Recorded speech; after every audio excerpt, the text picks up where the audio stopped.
नमस्कार, मैं हूं शम्स ताहिर खान। आज हम आपको फिजा की पूरी कहानी सुनाएंगे। वो फिजा जिसकी लव स्टोरी से शायद पूरा देश वाकिफ है।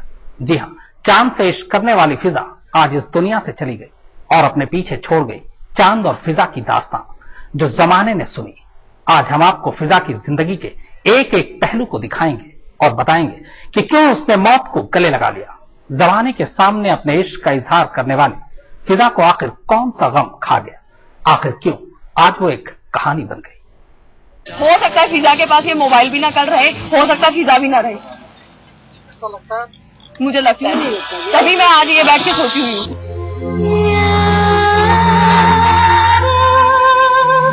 ये दिन तो फिजा को देखने ही थे, क्योंकि वो चांद से मोहब्बत जो कर बैठी थी। अब आप ही बताइए, चांद क्या किसी एक का हो सकता है? वो तो सबका चांद है, पर उसे अपना समझने की भूल कर बैठी थी फिजा। और उधर चांद मोहम्मद जब दिल हिचकोले मार रहा था तो उसे न दीन की कोई खबर थी न दुनिया की। जब अपने चांद ने मोहब्बत के लिए सियासत की वो कुर्सी छोड़ दी जिसे पाने के लिए लोग जान की बाजी लगा देते हैं, तो दुनिया हैरत में पड़ गई। हर जुबान पर बस यही था कि क्या ऐसा भी हो सकता है, प्यार में कोई यूं भी कर सकता है। मन में ये कहा था कि मेरी इंटेंशन बहुत है, मैं आपसे शादी करना चाहता हूं। लेकिन अफसोस, चांद की जिंदगी में फिजा बस फिजा के एक झोंके की तरह ही रही। तेजी से दिल में आई और उससे कहीं ज्यादा तेजी से गुजर गई। चांद का प्यार एक बुलबुला साबित हुआ। अगर आप प्यार करते हैं तो आप उसको ये भी सोचिए कि उसको फेस करने के लिए भी आप तैयार रहिए। अब आप ही बताइए, ऐसे में फिजा क्या करती? जोर जबरदस्ती के साथ तो किसी के दिल में रह नहीं सकती, और कोर्ट कचहरी ने भला कब किसका दिल आबाद किया है। कानून से मांग या छीन कर वो जबरदस्ती अगर चांद को अपने पास ले भी आती तो उसे चांद का प्यार कहां मिलता, जबकि उसे तो चांद के प्यार से प्यार था। और बहुत ही मैं शुक्रगुजार हूं इनका, ये जानते हुए कि इसमें मेरे पास कुछ भी नहीं है, इन्होंने मेरा साथ दिया और हमेशा बैड टाइम में इन्होंने मेरा साथ दिया है। सच्चाई कड़वी होती है। अगर चांद उसका होता तो उसके पास एक दिन जरूर लौटता, पर भला चांद कभी एक का हुआ है जो फिजा के लिए लौटता। सत्येंद्र चौहान, चंडीगढ़, आज तक। जब फिजा को उसका चांद छोड़कर चला गया तब वो टूटी जरूर थी, लेकिन उसने जमाने को यह भी दिखाया कि उसमें हिम्मत बहुत है। वो बार बार यही कहती रही कि वो हार नहीं मानेगी, लेकिन आज मोहाली में उसके घर से जिस तरह उसकी लाश मिली है, यह वाकई दर्दनाक। साल 2008 की सबसे बड़ी लव स्टोरी। साल 2008 की सबसे धमाकेदार शादी। साल 2008 का सबसे अनोखा चांद। साल 2008 की सबसे महकती फिजा। लेकिन साल 2012 में खो गई फिजा। चांद की फिजा चांद के पार निकल गई, पर खुद चांद है कि उसका पता ही नहीं है। आखिर चांद कहां है? अपनी फिजा की खबर मिलने के बाद भी वो उसके पास क्यों नहीं पहुंचा? जिस फिजा के लिए कभी उसने तख्तो ताज को ठोकर मारी, जिस फिजा के लिए चंद्रमोहन से चांद बना, उसी फिजा की मौत की खबर मिलने पर भी वो सामने नहीं आया। और तो और जिस फिजा की मोहब्बत, जिस फिजा की शादी, जिस फिजा का झगड़ा और जिस फिजा के तलाक तक की खबरें हमेशा सुर्खियां बनी, किस्मत का सितम देखी। उसी फिजा की मौत की खबर मौत के 4-5 दिन बाद तब सामने आई जब फिजाओं में फिजा की लाश की बदबू खुलने लगी। जी हां, चंडीगढ़ के सेक्टर 44 का यही वो घर है जहां चंद्रमोहन शादी के बाद चांद बनकर अपनी फिजा के पास रहने आया था। सोमवार सुबह ठीक इसी घर से फिजा की लाश मिली।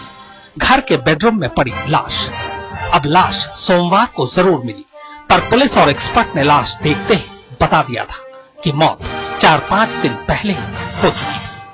मैं अंदर गया हूँ, अंदर जाकर देखा है, कोई सामान नहीं बिखरा हुआ। वो डेड बॉडी उसकी मुझे लगता है 3-4 दिन पुरानी रही होगी। वो बेड पर पड़ी है और कोई भी सामान अभी तक ना हिला है, ना ही कोई वहां पर कोई संघर्ष के निशान है। यानी फिजा की लाश 4-5 दिन तक उसी के घर में पड़ी रही और दुनिया को पता ही नहीं चला। शायद पता चलता भी नहीं अगर फिजा के चाचा सुबह घर नहीं पहुंचते। दरअसल चांद से अलग होने के बाद फिजा इस घर में अकेली रहती थी। हाँ, रिश्तेदार कभी कभार मिलने जरूर आते रहते थे। पुलिस आती थी मेरे, तो दरवाजा खोल के पता लगा किसी तरह की? नहीं, दरवाजा खोल के ये वो अगर लोग लगाता वो लोग टूटा हुआ था। हमें धक्का से मारा, खोल दिया। ऊपर के पोषण लोग बुलाइए कमरे का, कोई ये हिली नहीं, कोई कुछ नहीं हुआ। पुलिस जब फिजा के घर पहुंची तो मेन गेट पर अंदर की तरफ से एक ताला लटका जरूर मिला, पर वो खुला हुआ था। इसके बाद घर के अंदर जैसे ही पुलिस ने बेडरूम का दरवाजा खोला, अंदर से तेज बदबू आई। बिस्तर पर पड़ी लाश बेहद खराब हालत में थी। भी कहना बड़ा मुश्किल है। वी आर इन्वेस्टिगेटिंग, हर एंगल देख रहे हैं। उसमें किस हालात में है बॉडी तो कोई ऐसे डिकम्पोज्ड हालात में है और उसपे काफी माइट्स जो हैं वो चल रही हैं। घर के अंदर का सारा सामान जस का तस पड़ा था। हर चीज अपनी जगह थी, यानी लूटपाट की कोई गुंजाइश नजर नहीं आ रही थी। बेडरूम में शराब की एक क्वार्टर बोतल पड़ी थी जो आधे से ज्यादा खाली थी। लाश के करीब खून के कुछ छींटे भी मिले हैं जिनकी जांच की जा रही है। अगर यहाँ पर 4 दिन पहले 5 दिन पहले मौत हो गई थी तो क्यों किसी का भी ध्यान इस घर की तरफ नहीं गया? अगर ये आत्महत्या नहीं है तो ये फिर वाकई में और बहुत बड़ा चौंकाने वाला और एक सवालिया निशान है कि आखिर हत्या किसने की। फिलहाल पुलिस इस पूरे मामले की तफ्तीश में जुटी हुई है, लेकिन अगर हाल फिलहाल की बात करें तो शायद पुलिस भी इस पूरे मामले में कहीं ना कहीं कंफ्यूज ही नजर आती है। पुलिस ने लाश को पोस्टमार्टम के लिए भेज दिया है और अब इंतजार है पोस्टमार्टम रिपोर्ट का, क्योंकि अब रिपोर्ट ही ये बताएगा कि फिजा की मौत कब और कैसे हुई। क्या ये एक आम मौत है, खुदकुशी है या फिर कत्ल? सत्येंद्र चौहान, चंडीगढ़, आज तक। फिजा की मौत के बारे में सुनकर हर कोई हैरत में है, लेकिन किसी को यह समझ में नहीं आ रहा कि आखिर ये सब कुछ हुआ कैसे। घर के अंदर बिस्तर पर पड़ी फिजा की लाश भी कई सवाल खड़े करती है। क्या फिजा की मौत के पीछे वाकई कोई बड़ा और गहरा राज है? क्या फिजा की मौत आम मौत है? फिजा ने खुदकुशी की है या फिर मामला कत्ल का है? जाहिर है फिजा की मौत का सच इन्हीं में से एक है, पर वो सच है क्या? आखिर फिजा की मौत हुई कैसे? पुलिस के मुताबिक लाश बिस्तर पर जिस हालत में पड़ी थी उसे देखकर ऐसा लगता था मानो कोई सो रहा हो। घर में बाकी सामान भी अपनी जगह पर था। फिर फिजा भी ठीक ठाक थी, उसकी माली हालत भी अच्छी थी। आखिरी बार 1 अगस्त को उसने जब अपने चाचा से बात की तब भी वो परेशान नजर नहीं आ रही थी, यानी खुदकुशी की कोई वजह नजर नहीं आती। वैसे पुलिस सूत्रों का यह भी कहना है कि अगर फिजा को खुदकुशी करना ही था तो वो उस वक्त कर सकती थी जब चांद से दूर हुई थी। अब तो चांद से अलग हुए भी अरसा बीत चुका है। फिजा के पास पंचकुला में अपना 3 मंजिला मकान और एक महंगी गाड़ी है। माली तौर पर भी वो ठीक थी। तो क्या फिजा की मौत नेचुरल मौत थी? पुलिस के मुताबिक बेडरूम से शराब की एक बोतल और एक ग्लास मिली है। बोतल आधी खाली है। पुलिस सूत्रों ने इनकार नहीं किया है कि शराब और ड्रग्स के ओवरडोज से भी मौत हो सकती है। हालांकि अभी ये साफ नहीं है कि क्या फिजा ड्रग्स भी लिया करती थी। अब जहां तक कत्ल की बात है तो बकौल पुलिस घर का मेन गेट और बेडरूम का दरवाजा अंदर की तरफ से बंद था। मेन गेट का ताला जरूर खुला था। फिर फिलहाल घर में किसी के जबरन घुसने के भी सबूत नहीं मिले हैं। और हम मौके पर आए, मैं अंदर गया हूँ, अंदर जाकर देखा है, कोई सामान नहीं बिखरा हुआ। वो डेड बॉडी उसकी मुझे लगता है 3-4 दिन पुरानी रही होगी। वो बेड पर पड़ी है और कोई भी सामान अभी तक ना हिला है, ना ही कोई वहां पर कोई संघर्ष के निशान है। फिजा के सपनों की बुनियाद इसी घर से शुरू हुई थी। अमूमन शादी के बाद लड़की अपने ससुराल जाती है, लेकिन यहाँ पर उल्टा हुआ। खुद दुल्हा अपना नाम और धर्म बदलकर इस घर में आया, लेकिन ये खुशियां ज्यादा दिन तक टिक ना सकी। बहुत जल्द उसने सिर्फ ना ही फिजा को छोड़ा बल्कि अपना धर्म एक बार फिर से बदल लिया और आज इस घर से फिजा का शव बरामद हुआ है। और सारी खुशियां एक ही पल में खत्म हो गई, या यूं कहें कि फिजा बिखर गई। यानी पुलिस के पास मौत की तीनों थ्योरी है, पर आखिरी जवाब नहीं है। और ये जवाब तभी मिलेगा जब पोस्टमार्टम रिपोर्ट सामने आएगी। तब तक पुलिस हर थ्योरी से मामले की जांच कर रही है। वैसे फिजा ने कुछ महीने पहले एक इंटरव्यू दिया था, जिसमें उसने कहा था कि वो राजनीति में उतरेगी और चुनाव लड़ेगी। पर जो सबसे खास बात उसने कही थी वो ये कि वो चुनाव सिर्फ और सिर्फ चंद्रमोहन यानी चांद के खिलाफ ही लड़ेगी, फिर चाहे चांद जहां से भी चुनाव लड़े। जाहिर है पुलिस मामले की जांच कर रही है और जांच के घेरे में वो तमाम लोग आएंगे जो फिजा के करीब रहे, और उनमें चांद भी है। सत्येंद्र चौहान, चंडीगढ़, आज तक। फिजा और चांद का प्यार तमाम रीति रिवाजों और समाज की ऊंच नीच को लांघ कर दोनों एक दूसरे के इश्क में इस कदर डूबे कि एक होने के लिए उन्होंने मजहब भी बदल डाला और सारे जमाने को बता दिया कि उन्हें मोहब्बत।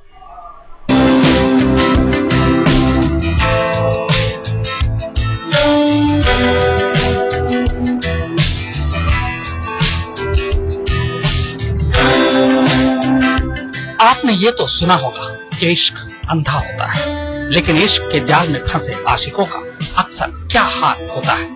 हरियाणा के पूर्व उप मुख्यमंत्री चंद्रमोहन यानी चांद मोहम्मद और हरियाणा की पूर्व सहायक महाधिवक्ता अनुराधा बाली यानी फिजा की इश्क की दास्तान इसकी सबसे बड़ी मिसाल है, जिसकी शुरुआत हुई आज से करीब 4 साल पहले।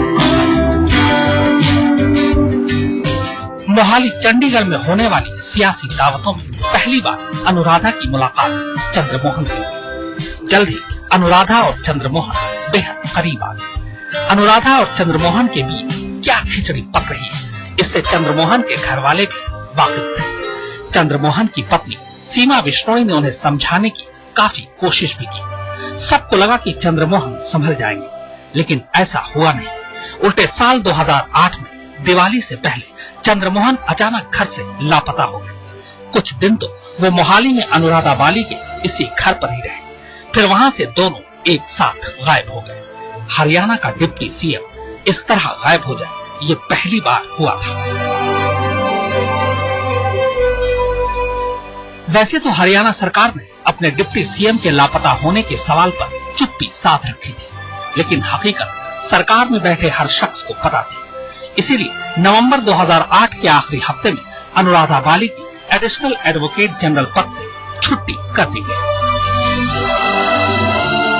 कुछ दिनों की गुमशुदगी के बाद आखिरकार चंद्रमोहन और अनुराधा दिसंबर 2008 में अचानक एक साथ सामने आकर ये धमाका कर देते हैं कि अब न तो इस दुनिया में चंद्रमोहन का वजूद है और न ही अनुराधा बाली का, क्योंकि अब चंद्रमोहन चांद मोहम्मद और अनुराधा फिजा बन चुकी थी। दोनों के धर्म बदलकर शादी करने की खबर मिलने के बाद चंद्रमोहन के घर में कोहराम मच गया। चंद्रमोहन की हरकत से खफा उनके पिता भजनलाल ने उन्हें घर से बेदखल कर दिया, तो भाई कुलदीप बिश्नोई ने भी सारे रिश्ते तोड़ देने का ऐलान कर दिया। चंद्रमोहन की पत्नी सीमा बिश्नोई के लिए इससे बड़ा सदमा और क्या हो सकता था। इश्क ने खानदान की साख पर बट्टा तो लगाया ही, एक बसी बसाई गृहस्थी भी उजाड़ दी। फिजा और चांद के बीच 1.25 महीने में ही जैसे सब कुछ पलट गया। एक दूसरे की मोहब्बत में कस्में खाने वाले फिजा और चांद का तलाक हो गया, और इसी बीच फिजा ने नींद की गोलियां खाकर जान देने की भी कोशिश की। लेकिन क्यों? आखिर ऐसी कौन सी वजह थी कि शादी के 40 दिन बाद ही फिजा चांद को बुरा भला कहने लगी। चांद और फिजा की लव स्टोरी का हर मोड़ चांद मोहम्मद के लापता होने से ही शुरू होता है। नवंबर 2008 में लापता हुए चंद्रमोहन दिसंबर में लौटे तो चांद मोहम्मद बनकर अनुराधा बाली और फिजा के साथ हैप्पीली मैरिड कपल की तरह। इसके बाद 28 जनवरी 2009 यानी शादी के सिर्फ 2 महीने के अंदर ही चांद मोहम्मद एक बार फिर लापता हो गए थे, और उनके लापता होने की कहानी के साथ तब सामने आई थी उनकी बीवी फिजा, और साथ ही सामने आया इस लव स्टोरी का सबसे बड़ा ट्विस्ट। उन्होंने मेरे को ये कहा कि मैं टॉयलेट जाकर आता हूँ। टॉयलेट जाके वो जनरली अखबार पढ़ते होते ऊपर बैठ के, और उसके बाद से उनका कोई पता नहीं है। और कुलदीप के बंदे देवीलाल और उन्होंने कॉन्फिडेंस में लेके कि हम आपकी फाइनेंशियल मदद करेंगे और गाड़ी में बिठा के मुझे नहीं पता कहाँ ले गए। दरअसल कुलदीप बिश्नोई 27 जनवरी की रात चंडीगढ़ में ही थे। उनके साथ मौजूद एक पारिवारिक सदस्य ने रात में चंद्रमोहन उर्फ चांद से बात भी की थी। अगले दिन सुबह करीब 9 बजे चांद मोहम्मद फिजा को बताए बिना घर से निकल गए। अब मियां बीवी के बीच रात में क्या हुआ ये तो पता नहीं, लेकिन चांद मोहम्मद के घर से निकलने के कुछ ही देर बाद फिजा ने मीडिया को बुला लिया और ये कहकर सनसनी फैला दी कि उनका चांद अगवा हो गया है। मामला कुछ इस कदर पेचीदा हो गया कि पूर्व मुख्यमंत्री भजनलाल के छोटे बेटे और चंद्रमोहन के छोटे भाई कुलदीप बिश्नोई को मीडिया के सामने आना पड़ा। चौधरी भजनलाल जी ने उनको डिसऑन कर दिया। उस दिन से मेरा उनसे भाईचारा खत्म हो गया। राजनीतिक तौर पे हम 3.5 साल से अलग हैं। बिजनेस के तौर पे हम 2 साल पहले अलग हो गए थे, बंटवारा हो गया था हमारा। फिर इससे पहले कि इस मामले को लेकर अखबार और टीवी फिजा की कहानी आगे बढ़ाते, चांद मोहम्मद ने खुद ही आज तक को फोन कर दिया। जोर इस बात पर था कि उनको किडनैप नहीं किया गया, बल्कि वो खुद अपनी मर्जी से कहीं निकल गए। देखिए, मैं कोई बच्चा हूँ नहीं, ना ही मैं कोई मेमना हूँ जो मुझे उठा के ले जाए कोई, और मैं जहाँ भी हूँ अपनी मर्जी से गया। बाद में पुलिस ने फिजा को चांद की सलामती के बारे में तसल्ली देकर घर भेज दिया। रात जैसे तैसे बीती और अगली सुबह की शुरुआत फिर एक नए फसाद से हुई। जिस चांद के लिए फिजा की नींद उड़ी थी, उसी चांद के दूर होने पर उसने नींद की ढेर सारी गोलियां निकल ली। पर वक्त रहते सच्चाई पता चल गई और डॉक्टरों ने फिजा को बचा लिया। तो एक थी फिजा में बस इतना ही।